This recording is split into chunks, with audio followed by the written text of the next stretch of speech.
Welcome to Brazen Education with Educator Barnes, a podcast with a focus on speaking your truth, being transparent to help others, and having no shame about it. Because we can't move forward until the truth is known.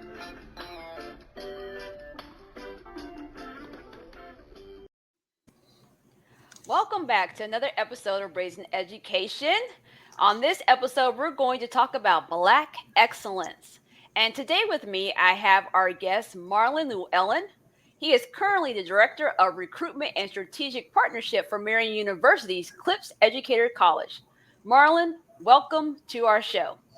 Thank you so much for having me, Shantae. Appreciate it. Well, it wasn't very important for me to talk about Black excellence, but it was also important for me to have that conversation during Black Excellence Month.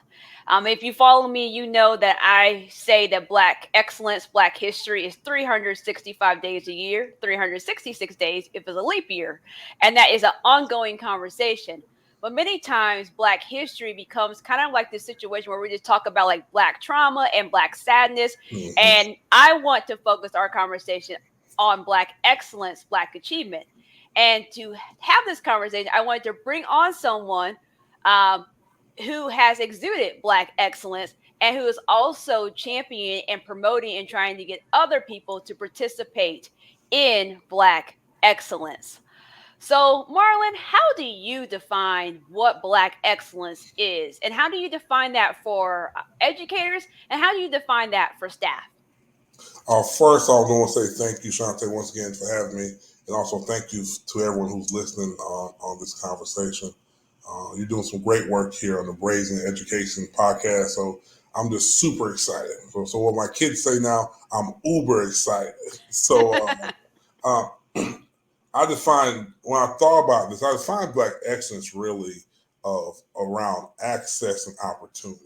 I tell my kids this all the time. You get two things every morning. You get a choice and a chance, right? And those choices and the chance that you get, you have to maximize those choices and chances that you get. And so when I look at Black excellence, it's all about, for me, access and opportunity. Once we have the access, we have to make sure we maximize opportunity. And so I know with Shantae, myself, and some other leaders I work with, we've been able to just maximize the opportunity. Once you get the access, maximize opportunity and put your best foot forward. There's so many different thoughts around what Black excellence is, right? And I think when I think about me and my role and my life, it's about maximizing opportunities. And once you get that access, go forward and never give up. So you represent Black excellence. I know you work at Marian University, and I know one of the things that you were tasked with doing was launching their doctoral program for their the Educators College, because previously you could earn an undergraduate degree and a bachelor's degree, and I know that is not an easy undertaking to not only lead up a program but to introduce it new to a university. But on top of that, you also have some accomplishments out here in the education world. So thinking about yourself and Black excellence, what accomplishments are you most proud of when you think about Black excellence and yourself? And so any program you kind of launched, and I came in at the forefront of the doctoral program. And so I call the Jeffs at the university, Jeff Kaufman and Jeff Hanna, they were kind of the brainchild of this doctoral program. I came in to help with recruitment and also to amplify the program. And so it was definitely a team effort here at Marian, because we will make sure we can give the access to leaders in our state of how to become a great leader through our doctoral program. So I want to make sure I give the Jeffs of Marian University a Brazen Education shout out, right? They do some amazing work here. And I encourage anyone who's thinking about doing a doctoral program, definitely check Marian out. But I think the most accomplishment, I think the proudest accomplishments for me is just being an amazing husband and a rock star parent, right? I think I've been married going on 18 years. And I realized, man, that's a long time. But that's Black excellence to me as well. I've been married 18 years. I'm raising two amazing, successful young people. So that's some of the accomplishments I'm really proud of on a personal note, right?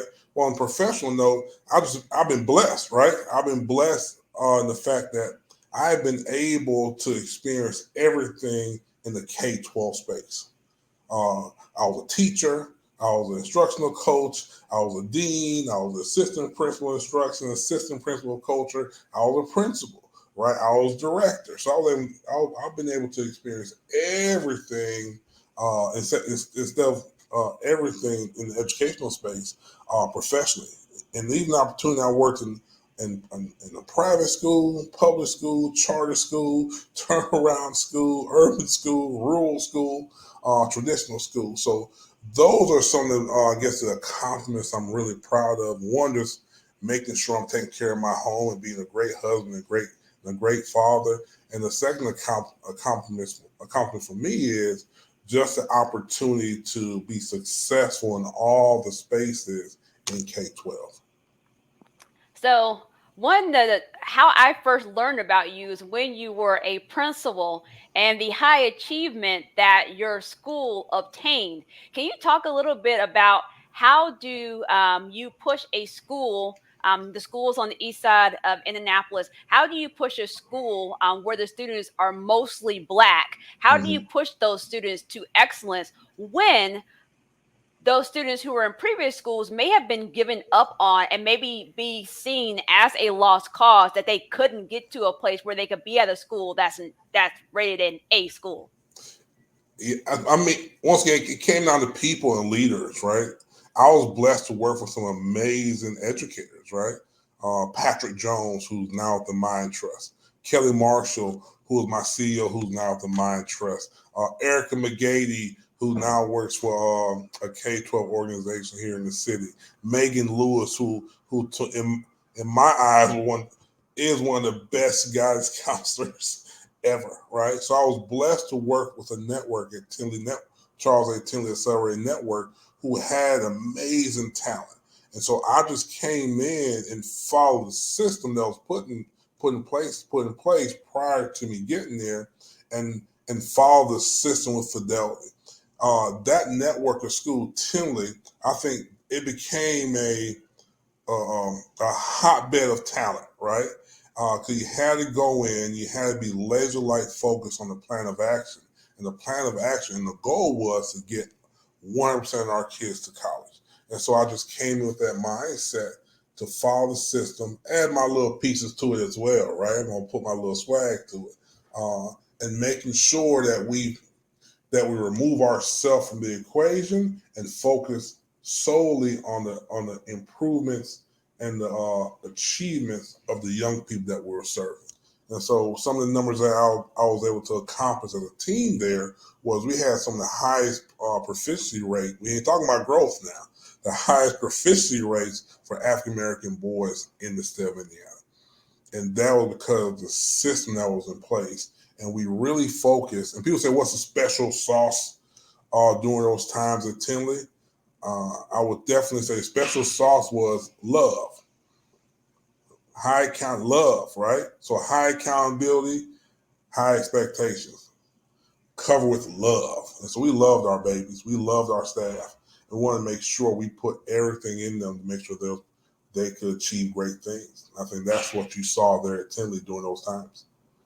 I think a theme I'm hearing from you is that Black excellence isn't like an individual sport, it's a collective activity. Because every time I've asked you about Black excellence, you're quick to mention how you are working with other people in tandem and in community to make it happen. And you already answered the next question I was going to ask you, like, how did you make this happen? Because when you were the leader of the school, like you said, you did have one of the highest achievement for Black boys, and that is a demographic of students who tend to be labeled as students who have difficulty reading, students have difficulty focusing, students who are more likely to be suspended and expelled. And you're saying, under your leadership with this group of talented people, that you were able to kind of break these stereotypes and break these kind of assumptions that black boys can't learn. And I think, like you mentioned, is love. But I think what also is key, it wasn't just like we loved on our students. You also noted that you loved on the staff. And the Yes. staff is super, super, super important when it comes to working. Well, we also know many times when people talk about black excellence, you'll hear, and I heard it myself as a kid, that being a black person, you have to work twice as hard to get half as much. And so there's that mentality that you have to like be smarter, be perfect, and work harder. And sometimes that can lead us into situations where it's not healthy for us, or we stumble into roadblocks trying to be like perfect and the top of our game. So, what are some roadblocks that you have come across, either with yourself, working with staff, working with students? And then, how did you work through those roadblocks? Because I think sometimes people want to achieve excellence, but when the road gets rough, they just want to get off the road. So, so what barriers have you faced? I think the biggest barrier, great question. So I think the biggest barrier I faced was myself. I had to get out of my way. What I mean by that is this, and you know this, Ante, like leading anything, especially as a black professional, is hard, right? Uh, it's just hard, right? Because people look at you like, man, how is that person having all this success? And not knowing that, oh, this person wakes up at 4:15 in the morning, does his prayers, and he's in the office at 5:30, right? Is a level of commitment that you put to that. And so the roadblocks I faced really was roadblocks that I put in front of myself based on my past experiences, right?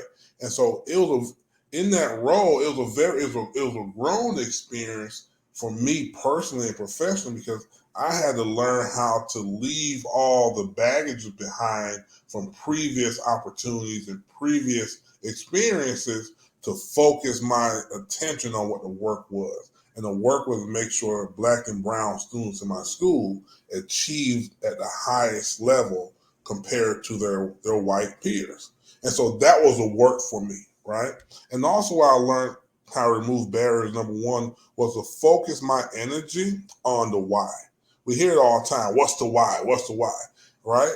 And so the why for me became the people that I served, right?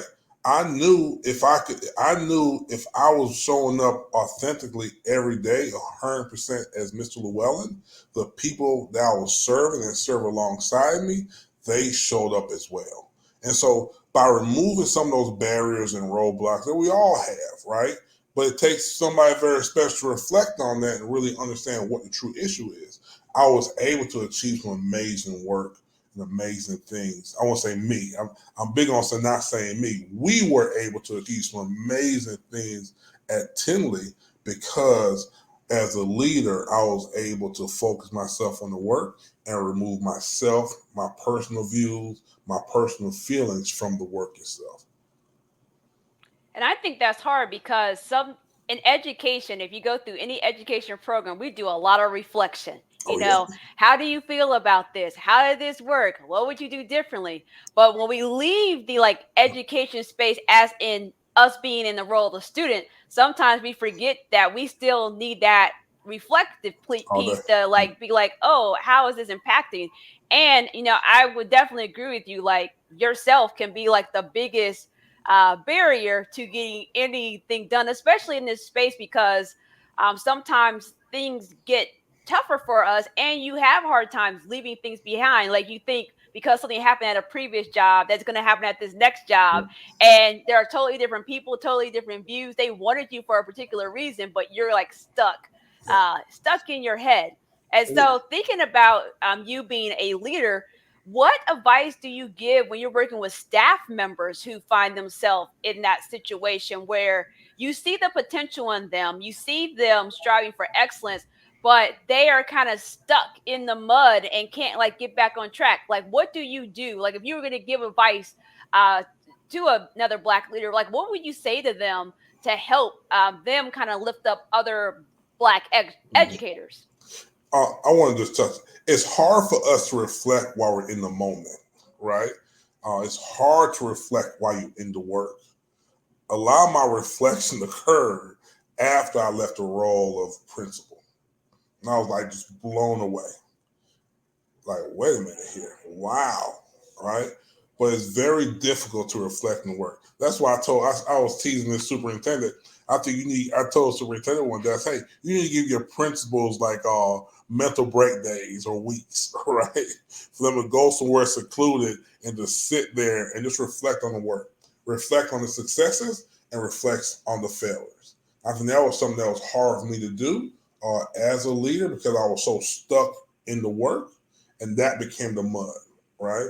High achievement, high accountability. So I couldn't really enjoy and reflect on successes because I was too busy reflecting on the failures while we're in the work, right? And so it's very hard to detach ourselves from that.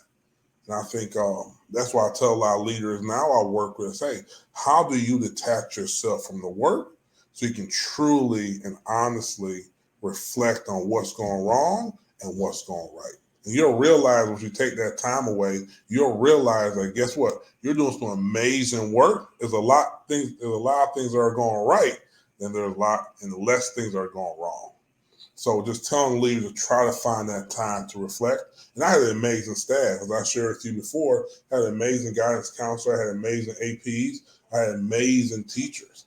And so a lot of our reflections came real time during the observation or during the one-on-one meeting. I had a culture and an environment that thrived on reflection, so we can all get better. So I think that's very key for us to kind of try to build things, a place to reflect, decompress, and detach from it. And you'll realize you're doing some amazing work, and the thing that you're struggling with is minor. I liked how you said that we need to reflect on like what's not going well, but what's also going well. Yeah. And I definitely can relate to what you're saying because when I stepped away from my role as middle school academic dean, I kind of had that same aha moment, but it really wasn't me reflecting. It was people saying like, Yeah. Shantae, this was great. Or and even a couple of days ago, I'm in oddly enough this group chat, some with people I used to supervise, and some with people that worked in the school that I did not supervise. And someone said in the group chat, if you open up a school, we're going to be there. And I Mhm. was like, really? And then, but to hear someone else talk about, but you did this and you told us to take care of ourselves and you told us to do these things and you supported us this way. And I'm thinking about, but it was a pandemic and we didn't meet this metric and we didn't do this. And so it was just really nice and refreshing to have someone bring back to my attention, like, yeah, like everything's not going to be perfect all the time, but you did a lot of stuff well and you need to like sit with that. So when I stepped away from that role, I was really able to sit there and be like, okay, Shantae, you did a little something that was all right. And then you Mhm. can kind of put that into work as you get moving forward and see have Robin with us. Hey, Robin. She says it's also important to have a cadre of teachers who will get honest feedback. And I think that is so true. And I think we also have to create the atmosphere where that honest feedback can happen because many times we have schools where people really want that honest feedback, but they don't get it. And interestingly enough, over the weekend, I had a teacher that I'm working with at a school, and she messaged me and said, "Well, Shantae, all your feedback was positive. I need some constructive criticism from you." And I was just like, and I was just so thankful that someone even asked or even pushed for that because sometimes people don't want constructive criticism Mhm. or Mhm. like that type of reflection. And so I actually told her I will actually go back through some of her work and really look at it at a fine tooth comb. And I think she's a phenomenal educator, which is why I had the remarks I have because I also think it's important to help people see what's going well, right? Because I don't always want to be like, this is bad, this is Mhm. horrible. Mhm. So I think that's super, super, super important. So we talked about teachers, we talked about leaders, but what about the kids? If you're a kid and I don't know if all of our viewers know, you are from Jamaica. So Yeah. um, you know, whether you're from this country, not from this country, living in a situation where you're in poverty, sometimes kids, especially when they're black kids, they feel like I just can't achieve. And there's been a lot of conversation about critical race theory that people think we are saying that black people are victims and we can't do. Mhm. Mhm. And I want to make it clear, Educator Barnes does not believe that. I know Marlon doesn't believe that. But how do you help kids when they get in this slump and they're like, but this, but that, and you can see their potential and you can see their excellence. How do you push them to achieve at that level? So my experience is different, right? So growing up in rural Jamaica, I never had, it was weird. I tell my kids all the time, I knew I was black, but I didn't know I was black. What I mean by that is this: in our culture, I knew I was Jamaican. It makes sense. Yep. I was Mm-hmm. part of the culture, right? Right. I was part. I grew up in Clarendon, right? I used to walk barefoot from my home to the corner store. Uh, we used to play soccer in the soccer field. I was Jamaican, right? I knew that, and this whole thing around color, I that did not impact me until I came to the United States. Mm. To I understood what this whole color gap of black, white, Hispanic, right? So if I'm going to identify you in our culture, you're going to be Jamaican or you're going to be Chinese, Cuban, right? So it wasn't really a color thing for me growing up until I came to the United States.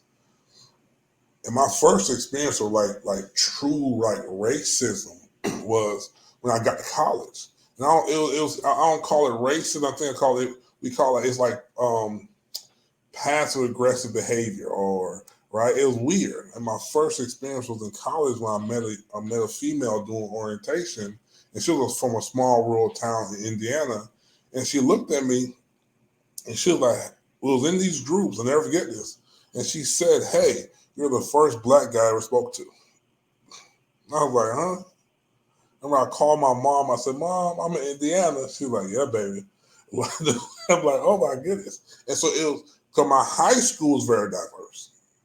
We have I could be eating Jamaican food one day or going next door to my friend's house eating Cuban cuisine, right? So it was very diverse and those connections came through food, right? And cultures.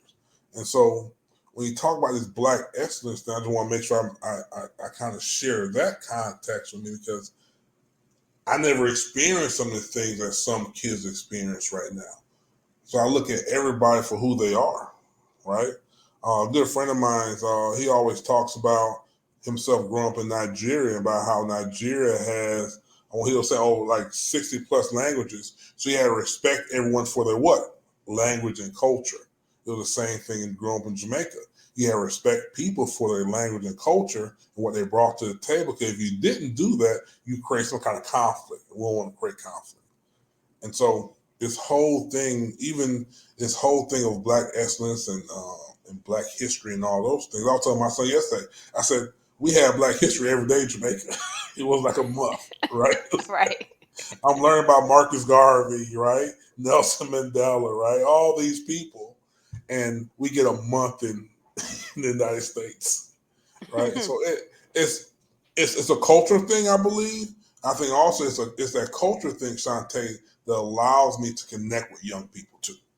I can look at it from a different lens, right? I know what they're dealing with. I know their anxieties, but I can add more empathy to the conversation and help them to navigate and say, hey, it's all about respect. It's all about love, right? So I think from that experience of growing up in Jamaica, seeing how things kind of work, I can connect more with young people because I'm bringing the lens of empathy to our conversations. So I hear what you're saying. You're saying that you're telling students not so much to focus on that they are black, but to Yeah. focus on these other aspects of themselves, showing respect, showing Yes. empathy, Yes. focusing on learning. So Yep. no, I thought it was super important. I mean, Yeah. I know you, but like I'm talking to you for our viewers, so I wanted to throw that I, out there because I that tell does. kids, yeah, I tell kids all the time, yeah, you black, but now folks in the bag. What's the bag, right? Taking care of your behavior, taking care of your social life, your academics, right? Taking care of your grades. Folks in the bag, right? And you folks in the bag, everything else gonna work yourself out. But you focus on some of the distractions that are now part of the bag. Right. You get distracted. That makes sense. So Right. You got yes, to focus on the goal and the the task goal. at hand and not get stuck. It's kind of like what you said almost for adults. Don't get stuck on all the negatives, get stuck on the positive, get stuck on what you are striving for. So, one Correct. of the main reasons I have Marlon on the show is that he and I are on a committee. We're on the Black Excellence in Education Awards Committee. And I think we both have been award recipients of the Yes. award, and now we're on the committee for the award. And I think this is year 7, I believe, for Year our seven. award. Yep. Hmm. 7. Year 7 for our award. And each year it's gotten bigger and better and bolder.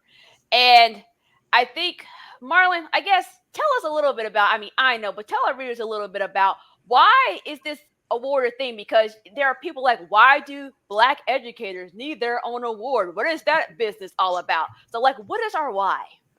And so the why is this. So when I first was introduced to the awards, I was a principal at Tinley, and I got an email about joining the committee and nominating people, and I ignored the email.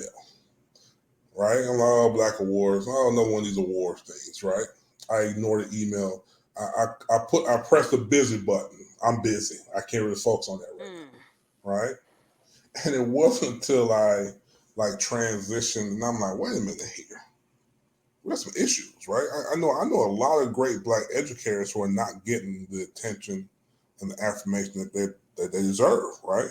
Mm. And so we're saying that, so the conversation started going to a pipeline. Oh, we need more Black educators in the pipeline. Need more Black leaders, right? I'm like, really? These great, amazing Black educators and leaders have always been there, but no one took the time and the effort to say, hey, let's stop for a little bit and focus on identifying and affirming those Black educators now. And so when I joined the awards 3 years ago, that was the whole premise. We need to slow down to affirm and recognize all these amazing Black educators in our school districts across the state who are doing amazing work. But they're doing that work in a silo, right? And they're doing that work like it's kind of like the Find Waldo theme, right? Where's Waldo, right? They're doing it. They're doing it in the corner, and so the awards were created to make sure we can take a time out every year and give opportunity to our school districts across the state who have Black talent to take that time to recognize and affirm their Black talent in their schools through the Black Excellence Awards. And so from now to the year 7, we have recognized and honored over 400 Black educators. Mm. There are a lot of people. And you're telling me, and now we have districts say, well, now we can prove the point to you. Say, hey, there are great Black talent here. We got to learn how to affirm them, recognize them for number one, and also nurture them and develop them as well. And so what we do at the awards every year, we put those amazing Black educators on the highest pedestal we can and say, hey, here's your top math teacher. Here's your top school principal, right? So we can have a voice and a presence in this educational system. And I think the other thing that's important to note about the Black Excellence in Education Awards is that it allows us to connect with other Black educators. Because, in particular, in Indianapolis, we have 11 different school districts, plus charter schools, plus private schools, Mm-hmm. plus, parochial schools. There's a lot of us in different places. And I remember the year I won the award, I was a librarian. And at that time, Mm-hmm. there were no other Black librarians in the district that I worked in.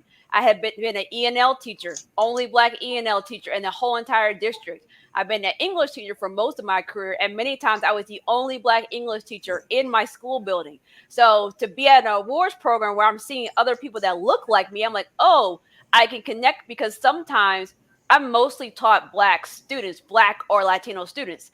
And so I had a different lens of the type of text I want to use. But if all my colleagues are white, and I'm saying, hey, let's read this book. And they're like, well, no, we want to read this. Then Mm-hmm. I don't have any thought partners or anybody to collaborate with. And I also would say, y'all caught me off guard the year because let me tell y'all listeners, they told me I was coming for this little Black education Surprise. board. So I came.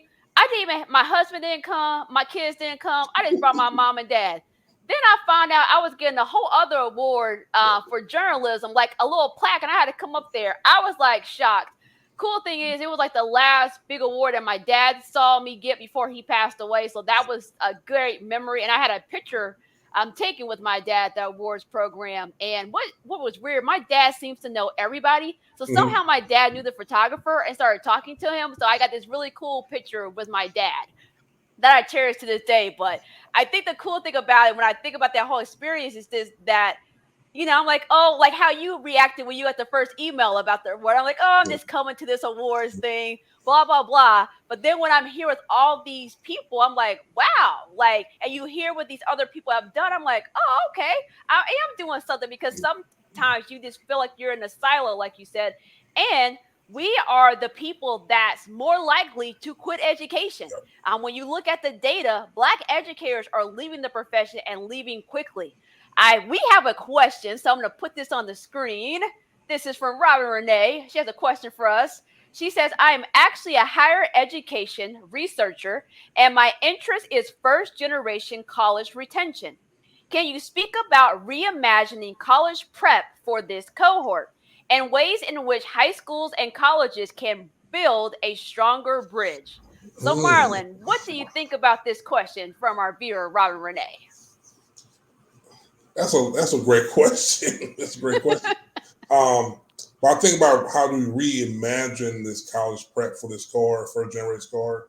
I think it's back to what I shared. I think I shared with Shantae around the analogy with the NFL. Right, the NFL creates an amazing pipeline because they engage kids to football as early as kindergarten. Right, and then whether those students become super athletes in high school and college, they have had an experience with the NFL and football because it started so young. And so, to your question about how we like reimagine this for this cohort, that first generation cohort, we have to start early. We have to connect young people early.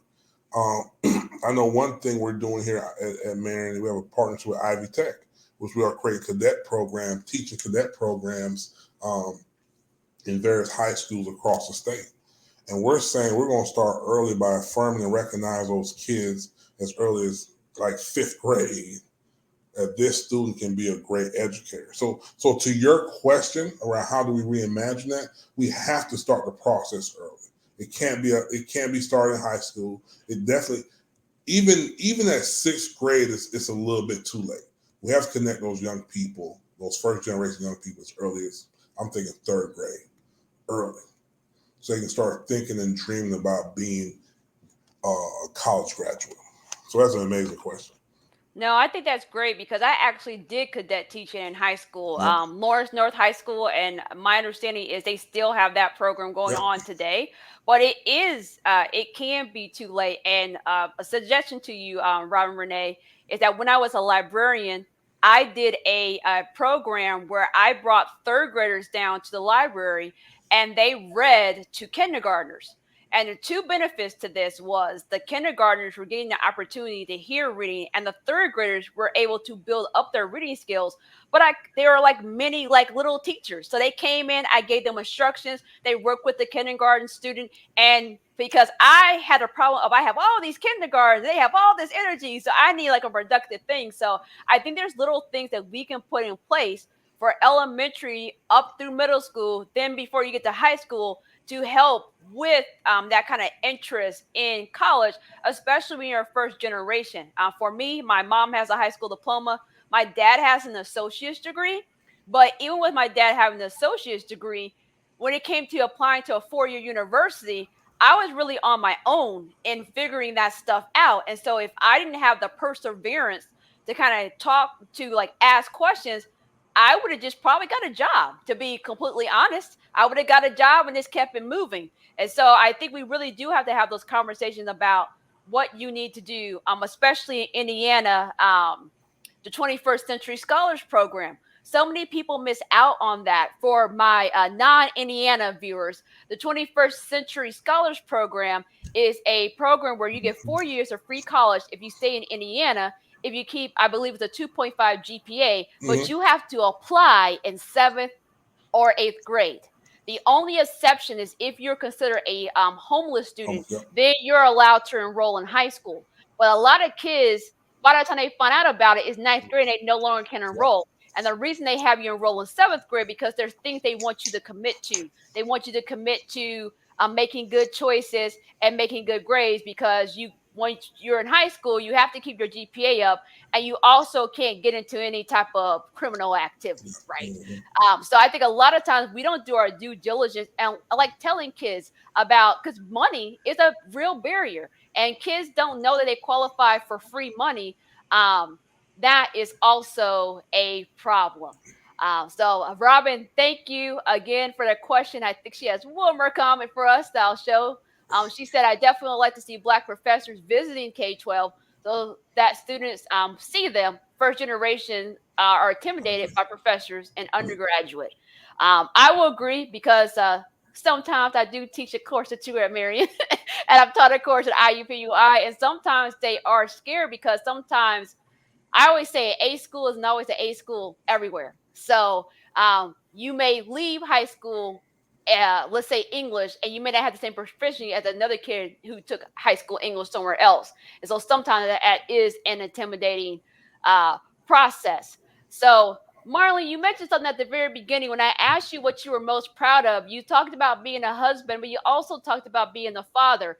And I follow you online, and I know your son Bryce is especially doing some great things. So, thinking about the parent lens, how are you like building like not only Black excellence, but also with you being Jamaican, be like pride in your culture, because you grew up part of your life in Jamaica, but your kids are here and they still have that Jamaican heritage in their bloodline through you. So how are you building up that Black excellence? What advice could you give to Black parents about like how do you like help that excellence grow in your home?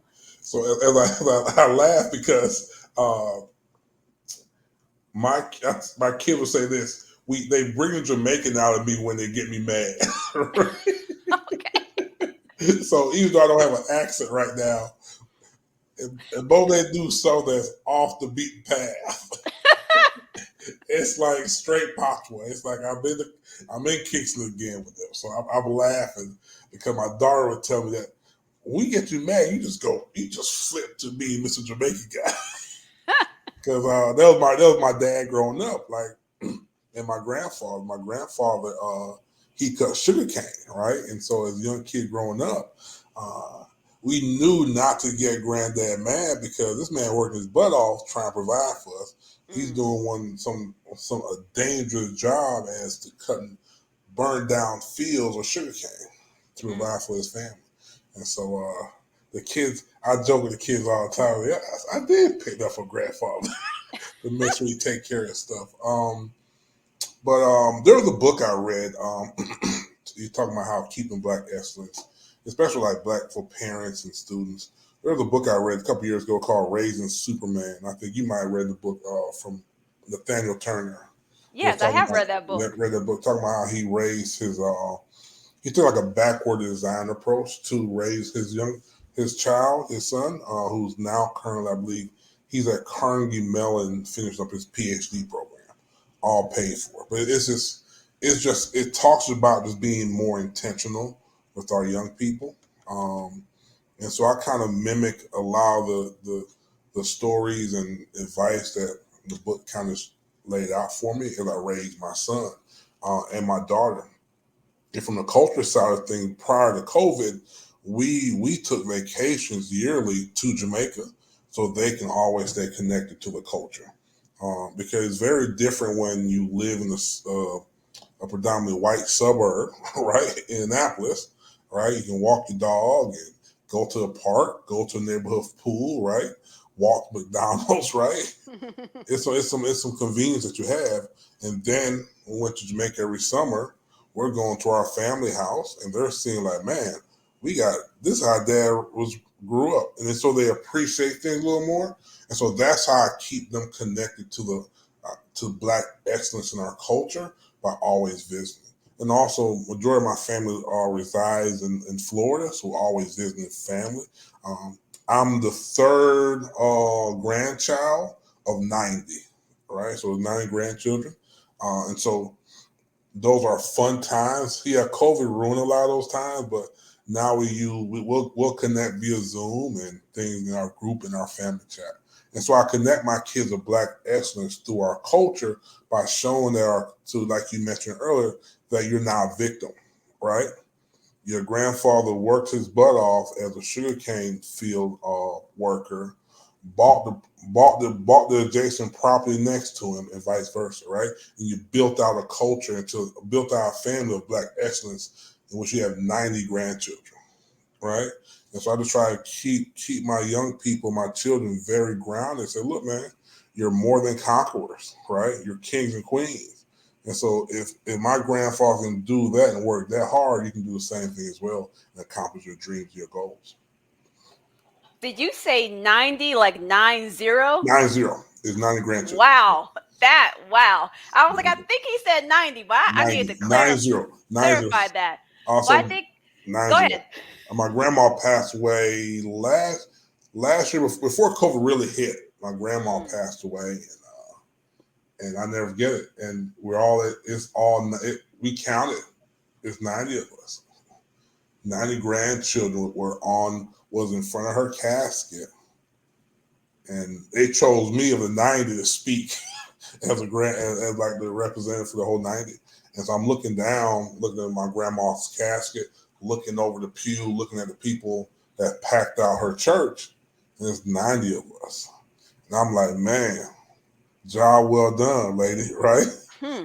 Right? I'm like, and you start, and I'm looking at I'm seeing my son, I'm looking like, man, okay, God, I know what you're doing, right? Job well done. Job well done.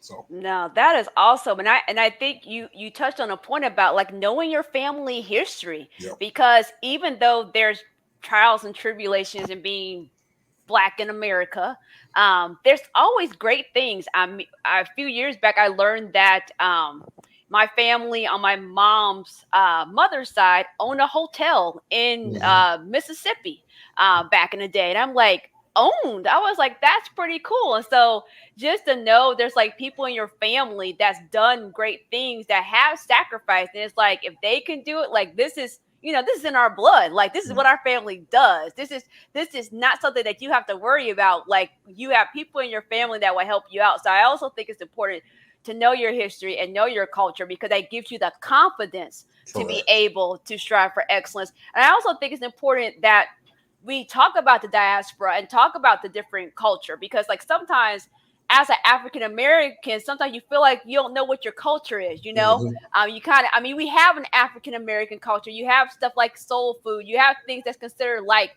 Black if you're in Mm-hmm. America.